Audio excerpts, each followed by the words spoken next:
আমাদের যে অপশনটা আছে সেটা হচ্ছে প্রিন্ট টাইটেল, রাইট?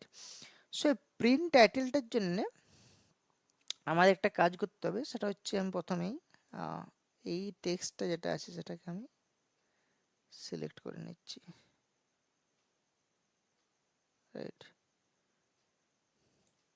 সিলেক্ট করে এখানে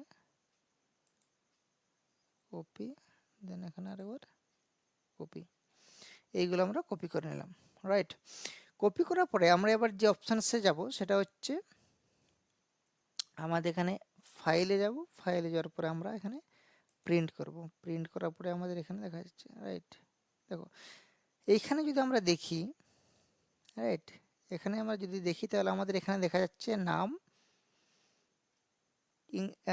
সাবজেক্টের নাম সব দেখা যাচ্ছে। বাট আমরা যদি একটু নিচে আসি,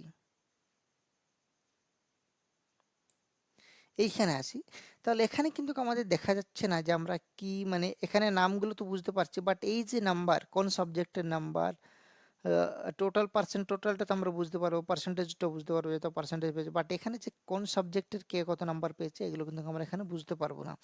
তো এইভাবে যদি আমাদের অনেকগুলো পেজ থাকে, 4টা 5টা পেজ থাকে, তো পরের পেজে যখন আমরা যাব তখন আমাদের কিন্তু কনফিউশন ক্রিয়েট হতে পারে যে ফার্স্ট পেজে তো অপশানস আছে ইংলিশ, বেঙ্গলি, লাইক দ্যাট, যে যে সাবজেক্টের নাম্বার আমরা পাইছি সেগুলো নেক্সট পেজে আমরা কিন্তু দেখতে পাচ্ছি না কোন সাবজেক্ট কত নাম্বার পেয়েছি, রাইট? তো সেই জন্যে আমাদের যে অপশানসটা এখানে প্রয়োজন সেটা হচ্ছে যে প্রিন্ট টাইটেল। এই প্রিন্ট টাইটেলের জন্য আমাদের প্রথমে এখানে যেতে হবে, প্রিন্ট টাইটেল ক্লিক করতে হবে, তারপরে রোজ টু রিপিটেড অ্যাট টপ, মানে রোজ মানে এই রো বরাবর আমাদের যে সিলেকশনটা আছে এখানে আমি সিলেক্ট করব, then select this, then click on okay.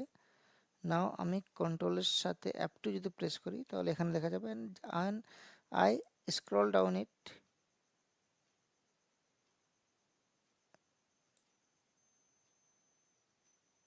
Right? See, এখানে যখন আমরা স্ক্রল ডাউন করছি তখন কিন্তু কি হচ্ছে না, এই যে দেখো তোমরা, ঠিক আছে, এখানে কিন্তু নামটা দেখা যাচ্ছে, আগে আমাদের দেখা যাচ্ছিল না, ঠিক আছে, এখন কিন্তু দেখা যাচ্ছে।